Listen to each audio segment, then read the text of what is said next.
So we thought it would be fun. We do different things each year for pastor appreciation, but we thought it'd be fun this year to do more of a panel talk. And so we told them Friday, we're like, I'm going to ask you 2 questions.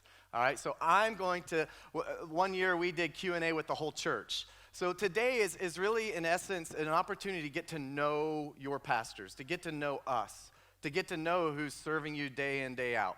So basically, I'll go through and talk about our roles and what each of us are responsible for and do, but then I'm going to ask them a surprise question, 2 surprise questions. And Angie, she was so nervous. She's like, can we just know the questions? I want to be prepared. She's always prepared. So, which leads me to Angie is the church treasurer. She runs most of the books. We obviously have several tiers of that and some accountability with that, but that is one of her main roles. Josh is basically what we would call, if you were here with us last year, there's 3 focuses that essentially forms part of our mission: worship, grow, go. So worship is our worship to the Lord, heaven realm, presence, worship, us giving to the Lord. Then there's grow, being healthy, being a healthy church. And then go is going outside these walls, evangelism, outreach, etc. So Josh would technically be the grow pastor. He would be overseeing anything that falls under grow, health, counseling. Lisa leads Sozo, but he's over that, different things. So that's why they won the game today, okay? They are essentially over the health and counseling and relationships of the church. So they're the healthiest in the church, okay? Some of the time. So then we have Steve and Patty here, and Steve and Patty, Steve has had they're just amazing. They're just awesome, and he would be the out pastor, the go pastor. So anything with outreach, the kindness evangelism, the turkey bags, the giving tree that we're going to be a part of in a few weeks. Steve lines all out of that, coordinates with other people, keeps things rolling, and keeps us going outside these walls. So sometimes we could be so inwardly focused, we're outwardly bound. Sometimes we could be so outwardly focused, we're inwardly bound. So we at Upper Room, we want to have a balance of both, that we want to be healthy here, but we want to go out. We want to go make disciples, as the Great Commission says, right? But if we go out and bring people into an unhealthy environment, they're not going to grow very well. So we want a balance of that. Nicole and I, we're the senior pastors, and Nicole probably leads more people than I. I just speak a lot more than her. So she oversees and helps facilitate and make sure all the kids' ministries have everything they need. Her and Lydia have an amazing relationship and make sure the worship piece and the worship part of the ministry is healthy and have what they need. And then I just look great on Sundays, 50% of the time speaking. No, we essentially help with casting vision, lining things up. So we are forming some new structures going into the end of this year, beginning of next year, updating bylaws, things like that. They're kind of in a clog right now of some people reviewing them, but at any rate, with some boards and different things. So that's part of Upper Room. That's who we are. That's our main roles of the church. And I thought it'd be fun just to ask them a couple questions so that you can get just to know us, but really our hearts.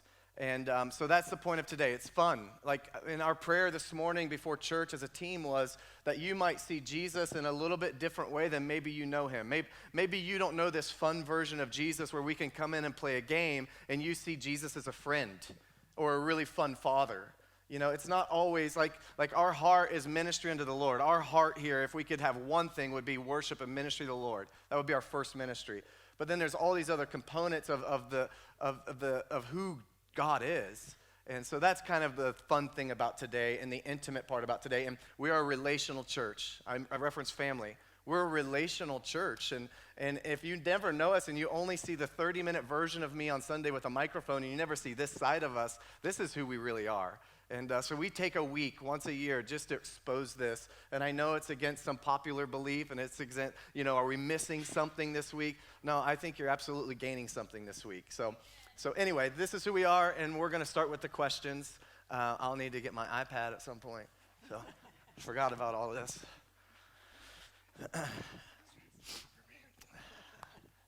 Because I love Angie so much, just slightly less than Josh, I'm going to let her go first. No, I'm just kidding. We'll ask you guys first. So I thought it would be fun. This is I'm going to make it one question because I said I'd only give you 2, but it's a 2-part first question. how did you come to Upper Room, and why have you stayed? That is, so, and we agreed that each one of these questions will be 5 minutes or less, because we want this to be around 30 minutes. So, 5 minutes or less. How did you get here? Why did you come to Upper Room? Why here? So, let me elaborate. Steve and Patty have been with churches, and they've planted churches in London and Scotland. They've ran with a couple of vineyard churches in Cincinnati and Dayton, led things, big things. So, in a transition, why here, and why have you stayed? Well, we went through a process of being burnt out, which is not unusual for pastors sometimes. They do and do and do, and they go and they go and they go. And sometimes they find themselves in situations that no fault to themselves, and they have to make some changes. And those changes sometimes affect you very deeply and affect our heart very deeply. And so basically that's what happened to me and Patty. We were pretty burnt out, and I heard Aaron. He came to the vineyard to speak to our supernatural ministry school, and I thought to myself, I said, if I ever leave this place, I'm going to go to the Upper Room. And so that's what we did. You know, when we left, we came to the Upper Room, and basically we didn't come here to do this. We came here just to sit and to be, and we had no dream that we'd be doing this again. And so the reason why we've stayed is because we love the family here, and we love Aaron and Nicole just for their investment in our lives. And so, I mean, it takes different aspects of why we're here, but we love being here. I think that one of the other biggest reasons why we stay is because we love worship. And we believe that Jesus is number one, and that what we try to do here, and what I've seen consistently over the 5 years that we've been here, is basically we focus on Jesus and worship. And so that for me is the reason, one of the main reasons why we stay, so we can be part of family, and also because we can worship Jesus freely. It's been, 5.5 years, and we have just always felt at home here. I don't think we've been in a lot of churches because we've been around a while, but just having the heart of the Father being so well expressed in such a variety of different ways, it's just been so refreshing. And these people are just, amazing people, as you know. But we feel very fortunate to have been a part of their lives and continue to be. And also all of you, there's just such an amazing group of people here. And the diversity and the experience and the stories and the healing that goes on, it's just so, just constantly wonderful. And, I don't want to get gushy, but it is really true. We stay, and we are so very thankful to be a part of this church, because it's just amazing people, and we love you guys. That's yours. Okay. Josh and Angie. We were at another church before this, and we had been through quite a bit. Had some deep friendships that eventually kind of everybody just went their separate ways for a variety of different reasons. And I wound up being the senior pastor at a church that I was struggling to believe much of anything. I'd been exposed to a lot of signs, wonders, and miracles, seen God do many things. And yet, when the people closest to me started to disperse, I even started to question whether I even really believed in God anymore. And it's a weird thing to see God do amazing things and then find yourself questioning whether you really believe he's real still. And at some point, I recognized I cannot lead a church in this condition. It's not fair to me or the church. And so, we gave them some time and said, I'm going to move on.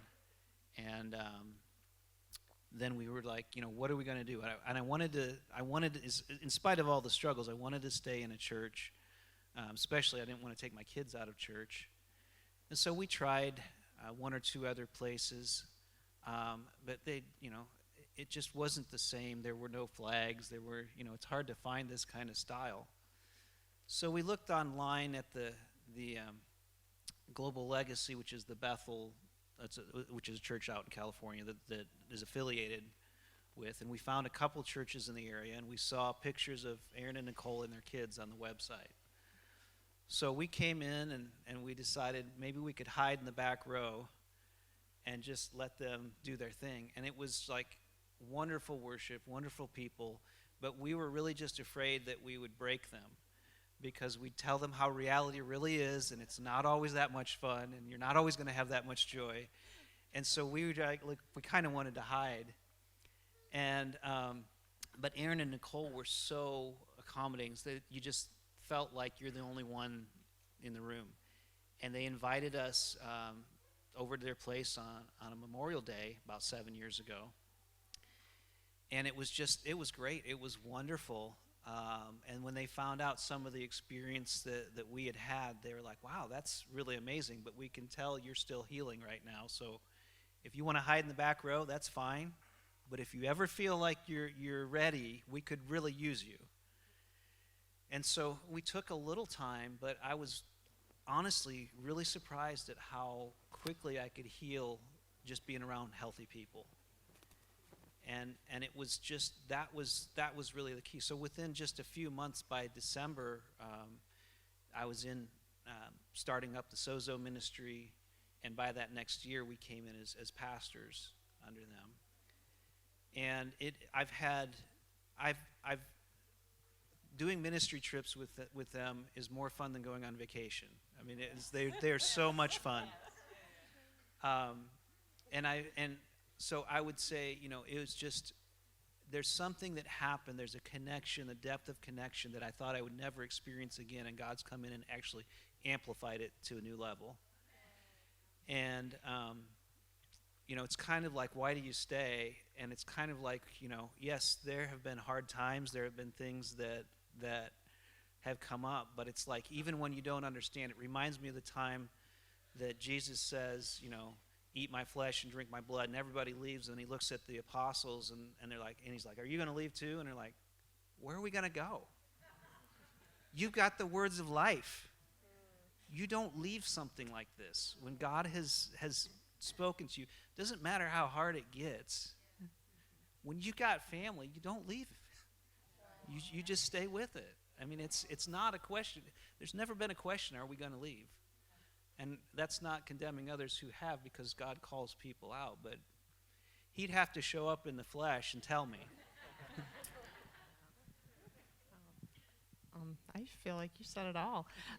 But yeah, as far as how we got here, but why do we stay? I will kind of tag on to that. I'll tell you what, I have learned so much, and I know I say this often, so much about generosity in this body. Aaron and Nicole have so walked the life of generosity like I've never seen a human do. Such the heart of the Father of generosity with us, with your time, with the Spirit. I mean, just such a generous atmosphere that you create in your lives, and I think it just flows out to the people. It's so generosity is one thing, and the heart of worship is so pure here. I mean, it's just so pure, the authenticity, the genuineness, but it just makes room for God to show up in really powerful ways because of authenticity and just genuineness. So, yes. Okay.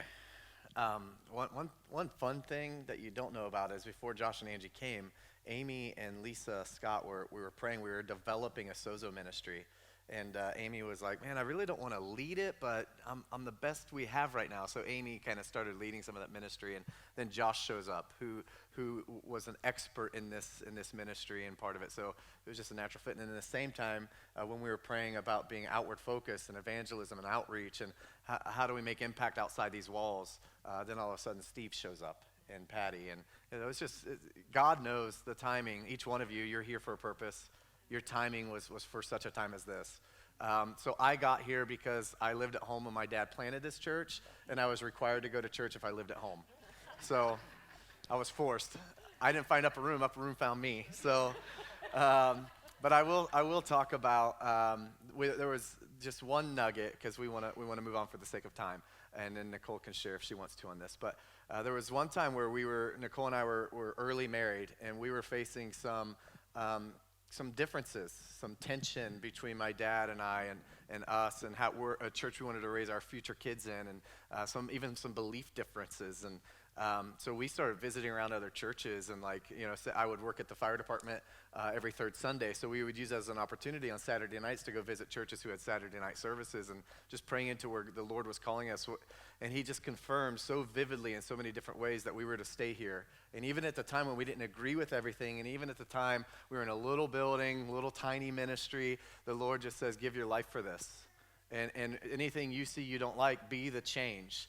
And there was a journey, as I talk about, through a course of a year here, you'll hear, through the course of the next season and the next few years, just learned what submission was, learned what honor was, and I learned how to navigate through some things, even with my dad being my pastor, my mom and dad leading us, even at times of disagreement, tension, and it was training. And what we didn't realize is we were sowing into an atmosphere and sowing into a culture that we would now get to reap some benefits from, and just the loving, amazing people that are here. So that was part of some tension of why we stayed, or why then it transitioned. My mom passed away, we became the pastors, and we honestly stay because we love it. We love this. I love pastoring. It used to be this thing. I'll share one more story, sorry. I used to play the drums, and every musician, especially as a teenager, has this dream to one day be in a rock band and tour and travel, right? So I went on a call once. It was Walmart, and it was just this metal band that was internationally known. I don't remember who it was or know who it was. At the time, our youth knew exactly who it was. And some dude had OD'd and was just having a rough day. So it was 6 in the morning. We go to the Walmart parking lot. We take this guy to the hospital, and that tour bus was so nasty. There was vomit, dried up vomit. There was Red Bull cans everywhere, booze cans. It was just nasty. And I was like, thank God the Lord never called me to that. Well, I began to travel quite a bit a few years ago. I began to travel and do itinerant speaking and speaking out a lot. And even to the point of turning people down, waiting a year to speak somewhere who had asked me. And I was like, maybe I want to do this. Maybe this is my calling. I really love traveling. I really love this. And then eventually the Lord just confirmed, and it just got so old. And it was that same exact experience. I love pouring out. I love going out. But there is no place like home. There is no place like pastoring and having a local body and a home. And so no thanks to anything else. This and being a fireman and a dad and a husband, I'm living a dream come true that was better, more extravagant, like Ephesians 3:20 promises, more wild and way bigger than I could ask, think, dream, or imagine. I would just like to say that I ended up here because I was dating him, and so that was divine. But one of the things I think when he mentioned us going and checking out different places and things, is there were places that we went that had what we were looking for. But I feel like that the Lord was showing that to us, and it almost, through the years, it has almost felt like a tease. Even once we were established here at Upper Room, we'd been to conferences and different places, and you walk away and you're like, I just wish that we had that. And I think the thing that's been so beautiful that I have enjoyed, at the same time, if I'm having the right mindset, like Corey was talking about, the joy in passionately pursuing what we wanted, what we felt like the Lord was put on our hearts for this house. And so I think just the beautiful thing of through the years, because of our hunger and our desire for the more, there's so much more that God has for Upper Room, and I have learned how to love pushing and fighting and working to see that happen, and not in a strenuous way, although at times it has that has happened, but learning how to work with the Lord to get to where He has called us to be, and then to see all of that happening. I mean, my gosh, when we left and we're searching other places, it was just like a faraway dream that we could have a stage like this, or even just people worshiping in the front. I mean, those were just far off dreams, and just to look and see that we have far surpassed that, and just the beauty that has come in that journey. I mean, that is one thing I would say is like, you know, some of us are just wired to fight for what we know the potential is. I see so much potential for what the Lord wants to do in our kids' ministry, in our youth ministry, in our city. And it's like, I can either choose to be frustrated at what's not happening. That's where we were, you know, 10 or 12 or 15, however many years ago that was. Or be like, okay, what am I going to do about it? And I just think, not to preach, but the message for you is this. Like, you either decide that you're going to be all in here, and the things you don't like Josh said, like, I'm not willing to walk away. I'm willing to figure out how do we help this situation, or how do I push into seeing those things happen, or what can I do about it? Not just, I don't like how they do that, and I think we should do this, and I'm leaving. Come on, all right? Because you're going to go somewhere else, and you're not going to like them either. So regardless, I'm just saying, I think there's something that's beautiful about fighting for something that you wish you could have, or the potential that you see. And I want to encourage you, not just here, although that's what we're talking about, but in general, in your workplace, in life, in your family, whatever. Whatever. If you like what you hear today, come back next week. Nicole's speaking. Last question. For the sake of time, you each get 1 minute, okay? We're in the month of November. It's Thanksgiving month, and we usually take the full month to focus on Thanksgiving. Because of scheduling, we usually do this service in October. So we're into November. We usually take December to focus on Jesus, the Christmas story, and a process and journey through that. So you have 1 minute to give your best definition to thankfulness.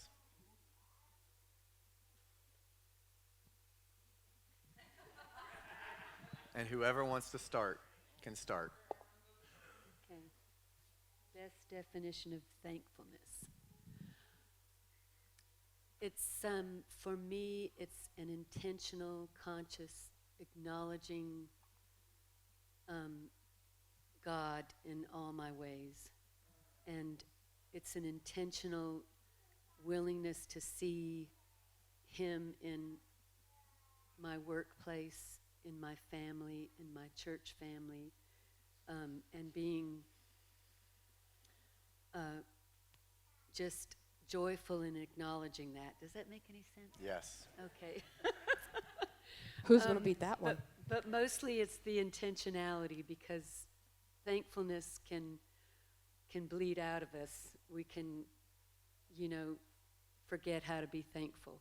And it is something that we have to remind ourselves about, and what I have to remind myself about. So that's my answer. Is that 1 minute? Oh.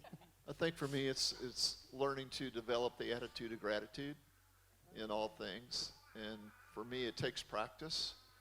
And I remember I realized at one point in my life I was joy impaired.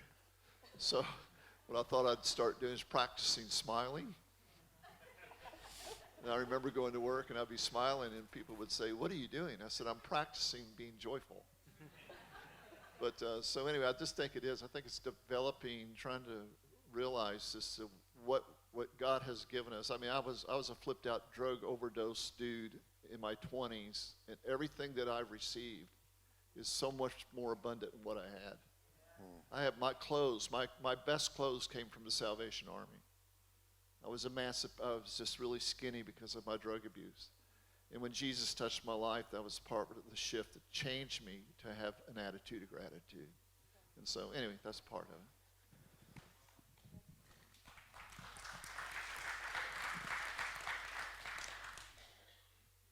So I'm thinking about it, and I think that there's an element of intentionally coming in line with the reality of goodness in your life that God has poured out, without getting distracted by where things don't measure up. And so I'm acknowledging that in all of my life there's goodness until it becomes first nature, so that I'm not making myself be thankful, but I'm just living from that because I'm seeing reality as it is. It is reality. Thankfulness is just coming in line with reality that's already there without getting distracted by the frustrations and the things that fall short. And on that, and I loved what Corey shared today, because I think I used to come from a posture of like being thankful is like thanking him for all the good things, like, oh, thank you so much for this and that and this, and there's an element, and I think this is like a new thing for me, of being thankful when things aren't what you think they should be, and being thankful when it's hard. And even the Lord brought, like I was leaning into that this morning, the Lord brought to mind during communion, when Jesus first, said what communion was going to be, he said, that when you do communion, give thanks. And I was thinking about how when Jesus presented communion, like to the disciples, that this was going to be a really painful thing that he was going to walk through. And yet he was offering that, saying, when you do this, like you can be thankful for a hard thing, because him dying on the cross was the hardest thing ever. And he presented it in a way that you can be thankful for hard things. And that just messes with my mind. I don't know if it messes with anyone else's mind, but it messes with my mind of coming in and being in a posture of thankfulness when things aren't what you think they should be. So not really a great definition, because I feel like I'm still processing that one. Whew.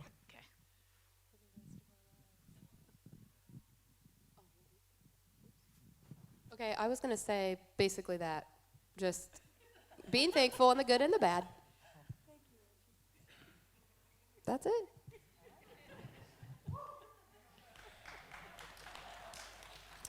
Okay, so I want to tag off of what Corey, 1 Thessalonians 5:18, it says, give thanks in all things. This is the will of Christ Jesus in you. And so for me, it would parallel some of that. That was what I was going to say, is giving thanks. Having, just appreciation in everything, and good, bad, and the ugly. And I just love to share two stories. And first, 2 weeks ago, our daughter tried out for a club volleyball team, and it's a 2-week tryout. And the first week, the people they really want get a letter, and all the people who didn't get a letter go back the second. Maybe? Okay, there we go. So basically, it's a pressure cooker, and it's all on performance, right? Which isn't necessarily always my heart. So Olivia did not make the team the first week. I asked her permission to share this. And but she has, because we had church commitments that day, I dropped her off, got her registered, and then came to church. And then her friends were going to drive her home. And her 2 friends that she's riding with both make the team that day. And I get in the car, eventually, and she was just so overly proud of her 2 best friends for making the team. Genuinely proud. She's like, I know it's hard for me. This is somewhat of a quote. I know it's hard for me, but I am so glad that Jenna and Mila made a team. And then she's like, and I know that God has a plan, that maybe I'm supposed to be on a different team or have a different coach or a different experience. So I'm just going to try hard next week. And I just told her, the point of this story is that she would not have had that moment of a testing of character if she had just made the team that week. In those hard times, that's when your character is tested, and that is when the opportunity is given to give thanks that you wouldn't have had if you just would have got the letter, or wouldn't have went through that hard time, or wouldn't have went through that trial, or that hardship, or whatever that is in your life. For a 13-year-old, that's pretty hard. That's a hard day for a 13-year-old.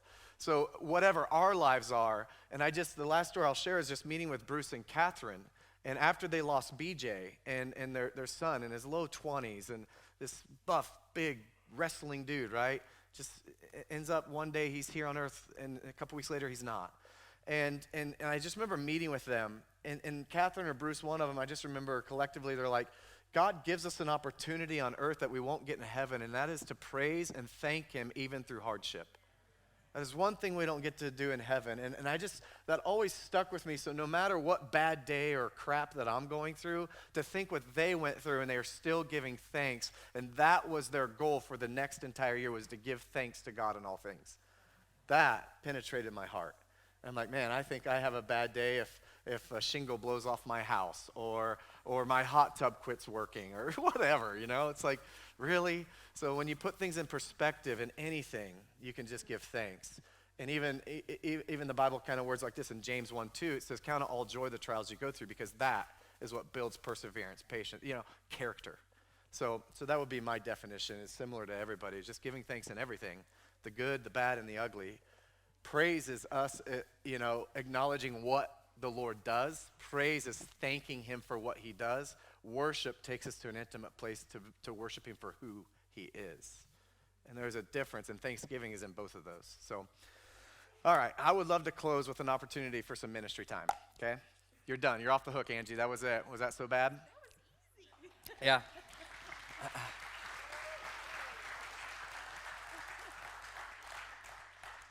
So next week, we'll continue on thankfulness, and Nicole's going to speak, and it will be more of maybe, I don't know, we'll see what Holy Spirit does, but more of a traditional style of who we are. But I just, yesterday I woke up and couldn't get back to sleep, and I look out our bedroom window, and there's a picture that they're going to put up here. And this was out our bedroom window, and basically it had snowed, all right? And what you see there, as I put this on Facebook yesterday, some of you may have seen this. And I just like, oh, that's cool. And I really took the picture because I assumed it was going to melt pretty quick so that Nicole could see it. She was still sleeping, and this was really early, just at sunrise. So anyway, as I go through the day, I start processing this. And I start thinking, man, what an incredible depiction of two seasons. And even to this morning when I went to drop one of my daughters off at Versailles and came back, we went from a sunny morning, if you were up early enough, it was sunny, it was beautiful, to then when I'm driving to church, it was snowing. And then those of you who don't know, if you haven't taken a bathroom break during this long service, it was snowing like crazy a little while ago. It is white outside, okay? Surprise. You're about to see it. It is a white Sunday. So anyway, there is a change of seasons, and I want to leave this. I want to pray you into a new season, and I want to prophesy that a new season is here for you. But don't get frustrated in the transition. Like there's a line of demarcation there from fall to winter, right? And some of us feel like maybe you've been in a rough season. Maybe you've been going through some junk. Maybe you've been through some really hard times lately. Maybe the pressures of society, this world, mandates, whatever. Maybe they're like you're like your last string. Like just wait, I'm ready to erupt. Or maybe it's been difficulty or loss or tragedy. Or maybe it's just life. I don't know. But I just felt like this was for somebody, and I posted it on Facebook yesterday or social media or whatever, and had some feedback. And I just wanted to release this to the church today, that you might be between two seasons, but it's in that transition, it's in that moment of waiting that the Lord is so good. We always want to be on the mountaintops, but it's in the valleys that we actually get nutrients. That's where the streams and the vegetation actually live. We want to avoid those valleys because they're hard, right? Because when you walk through a valley, I've hiked and hunted through mountains, like crazy mountains, cliffs and different things. And every time I get to the bottom, I'm like, oh man, we got to go all the way up there, 2,500 more feet up that cliff. And it's hard. But I'm telling you, there is something special in that valley. There's something special where that line of demarcation is, that space between two seasons. So I'm just here to say that I feel this collectively, that the Lord has an upgraded season awaiting you. And we hate winter. I don't like winter, okay? I would much rather be on the beach with my toes in the sand, in the water. No, I'm just kidding. So, but here's the deal. But winter is where the nutrients work into the ground. Winter is where the frost and the thawing and all that works in, and the seeds and the nutrients and the leaves and the nitrogen, all that works in to produce a harvest. And I just really feel this in my heart that many of you, we've been through these plowing seasons, these hard seasons. I just feel like the Lord is on the brinks to bring you into a reaping season. So why don't you stand with me? It is the transition, to dismiss you, it is the transition in life. And let me just say, if you're here, God's not done with you yet. I don't care your age. I don't care young or old. If you're here, God's not done with you yet.